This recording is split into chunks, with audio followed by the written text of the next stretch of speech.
இன்றைக்கி நம்மளோட கல்பனா பிளாசாவில் கொட்டாங்குச்சி வச்சு சூப்பரான டிப்ஸ் எல்லாம் பார்க்க போகிறோங்க. ஸோ இந்த வீடியோ பார்த்தீங்கன்னா கொட்டாங்குச்சி வச்சு இவ்வளோ விஷயம் பண்ண முடியுமா நீங்களே யோசிப்பீங்க. இதுக்கு மேலே கொட்டாங்குச்சியை வெளியில் தூக்கியே போட மாட்டீங்க.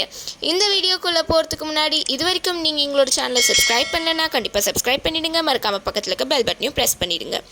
முதல்ல பார்த்தீங்கன்னா நான் இங்கே ஒரு கொட்டாங்குச்சி எடுத்திருக்கேன். ஸோ இதை இந்த மாதிரி ஒரு ஸ்க்ரேப்பரில் நம்ம நல்லா சீவி எடுத்துடலாம். பாருங்கள், இது ஈஸியாக வந்துடும், ரொம்ப கஷ்டம்லாம் கிடையாது. ஈஸியாக நம்ம ஸ்க்ரேப்பரில் ஸ்க்ரேப் பண்ணிட்டோன்னா அதோட நாரெல்லாம் பார்த்திங்கன்னா தனியாக வந்துடும். பாருங்கள், நம்மளோட கொட்டாங்குச்சி எவ்வளோ ப்ளெயின் ஆகிடுச்சு. இந்த மாதிரி நம்ம ரெடி பண்ணி வச்சுக்கலாம். ஸோ இந்த நாரை பார்த்திங்கன்னா நம்ம செடிங்களுக்கு உரமாக போடலாம். செடிங்க சூப்பராகவே வளரும். ஸோ அடுத்ததாக பார்த்தீங்கன்னா நான் இந்த மாதிரி சீவி வச்சுருக்க ஒரு கொட்டாங்குச்சி எடுத்துக்கிறேன். ஸோ இந்த கொட்டாங்குச்சியில் ஒரு 2 ட்ராப் அளவுக்கு எண்ணெய் சேர்த்துட்டு அந்த எண்ணெயை நல்லா அப்ளை பண்ணி விட்டுக்கலாம். எண்ணெய் நல்லா அப்ளை பண்ணி முடிச்சதுக்கப்புறமா நம்ம ரெடி பண்ணி வச்சுருக்கிற இட்லி மாவு. ஸோ இந்த இட்லி மாவை ஒரு கரண்டி நம்ம கொட்டாங்குச்சியில் ஊற்றிடலாம். இந்த மாதிரி ஊற்றிட்டு நம்ம ஒரு இட்லி தட்டில் வைக்கிறதுக்கு முன்னாடி அது கீழே ஒரு கப்போ இல்லை ஒரு ஸ்டாண்டோ வச்சுட்டு அதுக்கு மேலே இந்த கொட்டாங்குச்சி வச்சோன்னா அது பார்த்திங்கன்னா பர்ஃபெக்டாக நம்மளுக்கு நிற்கும். ஸோ இதை ஒரு இட்லி குண்டாங்குள்ளே வச்சுட்டு ஒரு 10 நிமிஷத்துக்கு அளவுக்கு நம்ம இதை ஸ்டீம் பண்ணி எடுத்துடலாம். பாருங்கள், நம்மளோட இட்லி சூப்பராக நல்ல ஸ்டீம் ஆகிடுச்சு. பார்க்குறதுக்கே பாருங்கள் எவ்வளோ நல்லா ஆவி பறக்குது. இப்போ இதை வெளியில் எடுத்துகிட்டு நான் உங்களுக்கு எவ்வளோ சாஃப்டாக இருக்குன்றதை காமிக்கிறேன். இந்த கொட்டாங்குச்சியில் செஞ்ச இட்லி பார்த்திங்கன்னா ரொம்ப சாஃப்டாக இருக்கும், ரொம்ப டேஸ்டியாகவும் இருக்கும். உங்களுக்கு பார்த்திங்கன்னா இட்லியுமே ரொம்ப ஃப்ளஃபியாக வரும் அண்ட் பெருசாகவும் வரும். ஸோ நம்ம 2 இட்லி சாப்பிட்டாலே நம்மளுக்கு வயிறு ஃபுல்லாகிடும். இந்த மாதிரி கொட்டாங்குச்சியில் இட்லி சுடுறதுனால நம்மளுக்கு இட்லி பாத்திரம் பார்த்திங்கன்னா அடிக்கடி கழுவ வேண்டிய அவசியமும் இருக்காது.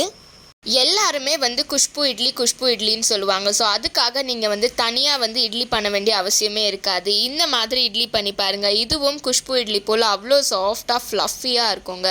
சாப்பிட்றதுக்கே ரொம்ப டேஸ்ட்டாக இருக்கும். எவ்வளோ குண்டு குண்டாக இருக்குது பாருங்கள், நல்ல குஷ்பு இட்லி மாதிரி. ஸோ இந்த மாதிரி சூப்பரான இட்லியை நீங்கள் கொட்டாங்குச்சியில் ட்ரை பண்ணி பாருங்கள். இது ரொம்பவே யம்மி அண்ட் டேஸ்டியாக இருக்கும். அடுத்ததாக பார்த்தீங்கன்னா நான் இந்த மாதிரி ஒரு கொட்டாங்குச்சி எடுத்திருக்கேன். எப்போவுமே நம்ம அரிசி அள்ளுறதுக்கு மெஷரிங் கப் எல்லாத்துலேயுமே போட முடியாது. அதனால இந்த மாதிரி ஒரு கொட்டாங்குச்சியை வச்சு நம்ம அரிசி அள்ளலாம்.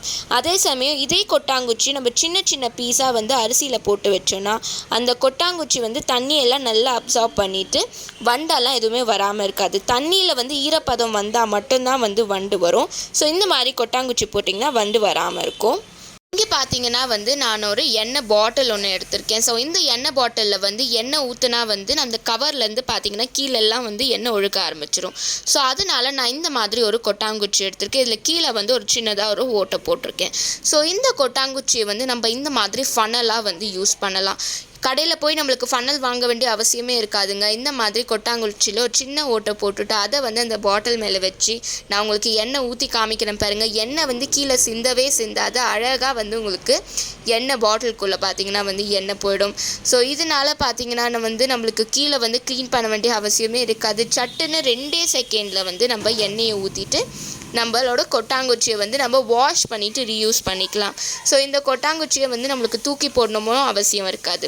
அதே சமயம் இப்போ ஃபனல் சில பேர் வீட்டில் ஃபனலும் இருக்காது. ஸோ இதுக்காக நீங்கள் போய் ஃபனல் வாங்கணுமா அப்படின்னு நினச்சிங்கன்னா அதுக்கு தேவையே இருக்காதுங்க. இனிமேல் இந்த மாதிரி கொட்டாங்குச்சியவே நீங்கள் யூஸ் பண்ணிக்கலாம். ஸோ அடுத்ததாக நான் இங்கே ஒரு கொட்டாங்குச்சி எடுத்திருக்கேன். இதுக்கு கீழே இந்த மாதிரி 3 ஓட்டை போட்டு வச்சுருக்கேன். ஸோ நம்ம எப்போவுமே கருவேப்பிலை கொத்தமல்லி வாஷ் பண்ணும்போது பார்த்திங்கன்னா ரொம்பவே கஷ்டப்படுவோம். ஏன்னா அது தண்ணியோடு பார்த்திங்கன்னா போயிடும். ஸோ இந்த மாதிரி கொட்டாங்குச்சியில் கருவேப்பிலை கொத்தமல்லி போட்டுட்டு டேப் கீழே வச்சு நீங்கள் வாஷ் பண்ணிங்கன்னா கருவேப்பிலை கொத்தமல்லியோட அந்த அழுக்கெல்லாம் பார்த்திங்கன்னா க்ளீனாக வெளியில் போயிடும். அண்ட் நீங்கள் ஈஸியாகவும் வாஷ் பண்ணிக்கலாம். இதுக்காக நீங்கள் செப்பரேட்டாக வாஷ் பண்ணுறதுக்கு எதுவுமே வாங்க வேண்டிய அவசியம் இருக்காது. இந்த மாதிரி கொட்டாங்குச்சி இருந்ததுனாலே ஈஸியாக நீங்கள் கருவேப்பிலை கொத்தமல்லி புதினா எது இருந்தாலுமே வாஷ் பண்ணிக்கலாம். ஸோ இங்கே பார்த்திங்கன்னா ஒரு கொட்டாங்குச்சியில் நான் தண்ணி போட்டு பூ போட்டு வைக்க போகிறோம். ஸோ இந்த மாதிரி நீங்கள் பூ போட்டு அழகாக சாமி கிட்ட வைக்கலாம். நம்ம எப்போவுமே பார்த்திங்கன்னா கலசத்துலேயோ இல்லை பூ சொம்புலேயோ தான் நம்ம பூ போட்டு வைப்போம். பட் இந்த மாதிரி கொட்டாங்குச்சிலையும் நம்ம அழகாக போட்டு வைக்கலாம். இங்கே பார்த்தீங்கன்னா வந்து ஒரு கேண்டில் வந்து நான் வந்து ஏற்றி வச்சுருக்கேன். ஸோ இந்த மாதிரி கேண்டில் எரியும் போது அதோட வேக்ஸ் எல்லாம் பார்த்தீங்கன்னா வந்து கீழே வந்து இந்த மாதிரி ஒழுகிடும். ஸ்டார்டிங்கில் பார்த்தீங்கன்னா வந்து வராது, பட் டைம் ஆக ஆக கேண்டில் உருக அந்த வேக்ஸ் எல்லாம் வந்து கீழே ஒழுகிடும். ஸோ இந்த மாதிரி கீழே ஒழுகின வேக்ஸ் பார்த்தீங்கன்னா வந்து நம்மளுக்கு க்ளீன் பண்ணுறதுக்கு ரொம்பவே கஷ்டமாக இருக்கும். அதே சமயம் வந்து அது வந்து டைல்ஸையோ இல்லை ஃப்ளோரையோ பார்த்தீங்கன்னா வந்து ரொம்பவே வந்து அழுக்காக்கிடும். நம்ம எவ்வளோ தான் வந்து அது தேய்ச்சாலும் வந்து அந்த கரை வந்து நம்மளுக்கு போகவே போகாது. ஸோ இந்த மாதிரி இருக்கிற சமயத்தில் நம்ம என்ன பண்ணலான்னா, கீழே வந்து ஒரு ஸ்டாண்ட் வச்சுருங்க. அதுக்கு மேலே வந்து ஒரு கொட்டாங்குச்சி வச்சு அதுக்கு மேலே வந்து நீங்கள் கேண்டில் வச்சு ஏற்றுனீங்கன்னா கேண்டிலோட வேக்ஸ் உருகுனாலும் அந்த கொட்டாங்குச்சிக்குள்ளேயே தான் வந்து விழும். ஸோ இதனால் நம்மளுக்கு வந்து ஃப்ளோரோ இல்லை டைல்ஸோ பார்த்திங்கன்னா வந்து அழுக்கே ஆகாது. க்ளீன் பண்ணுறதுக்கும் வந்து ரொம்ப ஈஸியாக இருக்கும். ஸோ இங்கே பார்த்தீங்கன்னா வந்து நான் ஒரு சாம்பிராணி எடுத்திருக்கேன். ஸோ இந்த சாம்பிராணி வந்து நான் ஆல்ரெடி ஏற்றி வச்சுருக்கேன். ஸோ இது வந்து ஏற்றுனது பார்த்திங்கன்னா அப்படியே ஸ்ட்ரெயிட்டாகவே இருக்குது. ஸோ இதை நம்ம கொஞ்சம் ஆட்டினாலே பார்த்திங்கன்னா வந்து இந்த சாம்பிராணியோட சாம்பல் வந்து கீழே இந்த மாதிரி விழுந்துடும். ஸோ இந்த மாதிரி கீழே விழுந்துருச்சுன்னா நம்மளுக்கு வந்து அது க்ளீன் பண்ணும்போது ஃப்ளோரெல்லாம் பார்த்திங்கன்னா கரையாகிடும். ஸோ இந்த மாதிரி வந்து நம்மளுக்கு ஃப்ளோர் வந்து அழுக்காக்காமல் இருக்கிறதுக்கு நான் என்ன பண்ண போகிறேன்னா, ஒரு கொட்டாங்குச்சிக்குள்ளே சாம்பிராணியோட ஸ்டாண்டு வச்சுட்டு அதுக்கு மேலே வந்து சாம்பிராணி வந்து நம்ம ஏற்றி வச்சோன்னா அந்த சாம்பிராணி ஏற்றி முடிஞ்சதுக்கப்புறமா அதோட சாம்பல் பார்த்திங்கன்னா அந்த கொட்டாங்குச்சிக்குள்ளேயே தான் விழும்.